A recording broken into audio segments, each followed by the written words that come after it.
వచ్చి ఇక్కడ పడేసారు. కాదుగా వీళ్ళందరికీ ఏమో సరే వీళ్ళందరూ ఇక్కడ వాళ్ళైనా వీళ్ళకి ప్రజల కోసం వచ్చినా వాళ్ళకి పొలిటికల్ మోటో చూడొచ్చు మనం.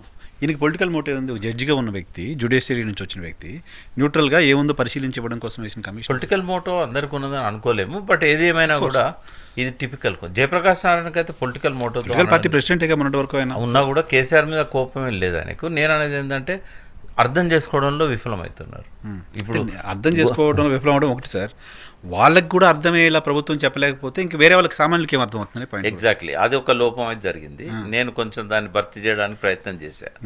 అందుకే ప్రతిసారి దాని మీద డీటెయిల్గా పోతా ఉన్నా. అయితే ఇక్కడ ఏం జరిగిందంటే 3 సార్లు నేను ఇంటరాక్ట్ అయినా ఘోష్ గారితో.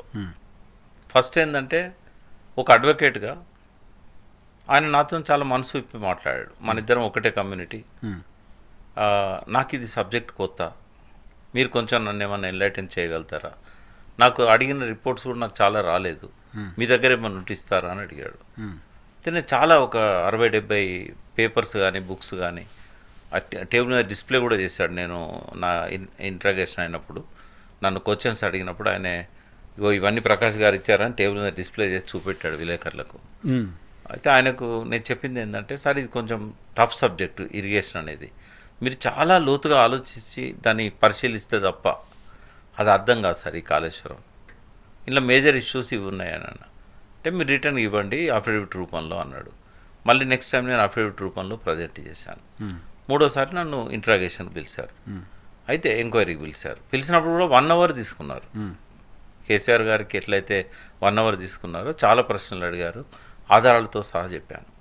ఒక టెక్నికల్ అంశాలకు సంబంధించి మీరు రాసినవి చూశాను నేను, అది మీరు ఆ విషయంలో మిమ్మల్ని నేనేం అడగను అన్నాడు. మిగతా అన్నీ అడిగాడు. అయితే నేనేమంటున్నా అంటే, నా కన్వర్జేషన్ కానీ ఆయన క్వశ్చన్స్ అడిగినప్పుడు నేను చెప్పింది కానీ ఆయన అర్థం చేసుకోలేనిది ఒకటి చెప్పగలుగుతా. ఆయన ఫుల్ రిపోర్ట్ ఇస్తే మళ్ళొకసారి మనం డిస్కషన్ పెట్టుకోవచ్చు. 60 పేజెస్ బయటకు వచ్చింది. అయితే అందులో క్లియర్గా ఆయన కొన్ని పేరాల్లో చెప్పింది ఏంటంటే, ఇంజనీర్స్ కమిటీ, ఎక్స్పర్ట్స్ కమిటీ వాళ్ళు ఇచ్చిన దాన్ని పట్టించుకోలేదు ఈ ప్రభుత్వం, అది కరెక్ట్ కాదు. వాళ్ళు ఎక్స్పర్ట్ కమిటీ ఇచ్చిన రిపోర్టే కాదు, ఘోష్ గారి దగ్గర వాళ్ళు అటెండ్ అయినప్పుడు కూడా హరీష్ రావు గారు వాళ్ళు దాన్ని తీసుకున్నారు. ఆ రిపోర్ట్ని వాళ్ళు ఏం చెప్పారు ఘోష్ గారి దగ్గర అనేది. ఆ రెండిట్లో కూడా ఒకటే అంశం ఉంది. ఏమనంటే, మేడిగడ్డ నుండి మిడ్ మానేరుకు నేరుగా నీళ్ళని తీసుకుపోవడం, అది ఎత్తిపోతల ద్వారా కానీ అది టన్నెల్ ద్వారా కానీ ఫీజిబుల్ కాదు, బాగా ఎక్స్పెన్సివ్తో కూడుకుంది, కోల్ మైన్స్ అఫెక్ట్ అవుతున్నాయి. ఇదే కారణంతో తుమ్మిడాటి నుంచి ఎల్లంపల్లికి గ్రావిటీ రాదు అని చెప్పారు.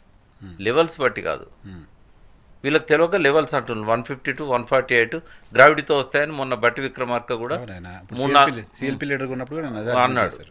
అంటే ఆ రిపోర్ట్ మారింది, డిపిఆర్లో లిఫ్ట్లు వచ్చినాయనే సంగతి వాళ్ళకి తెలియదు. ఇప్పటికి అదే పాట పాడుతుంటారు. ఘోష్ గారు కూడా ఎక్కడ మిస్గైడ్ అయ్యారంటే, మేడిగడ్డ అనేది ఒకటే అర్థమైంది ఆయనకు.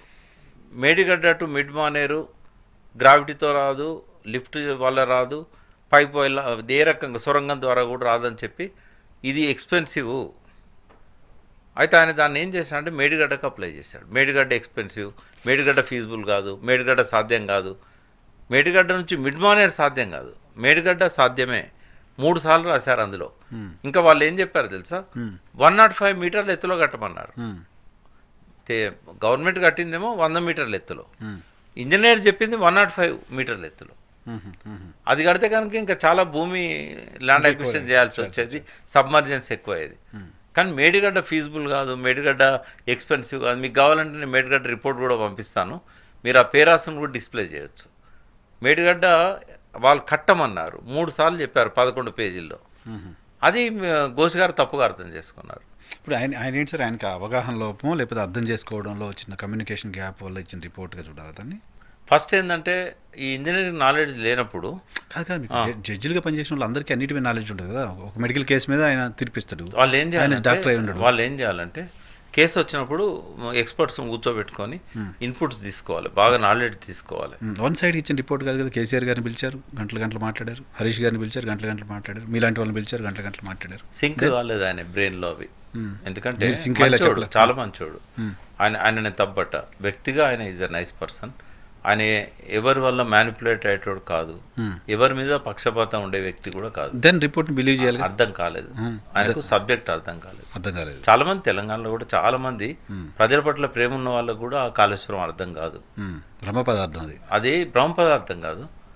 ఇప్పుడు చూడండి, మీరు తెలంగాణ ఉద్యమం నీళ్లు నిధులు నియామకాల కోసం జరిగింది. మీకు నీళ్ళ గురించి ఎక్స్ప్లెయిన్ చేయాలంటే ఒక 3-4 తప్ప మీకు ఛానళ్ళకి ఎవరైనా వస్తున్నారు అంటే ఉద్యమంలో మనం మమేకమైన వాళ్ళకు కూడా నీళ్ళ గురించి అవగాహన రాలేదు.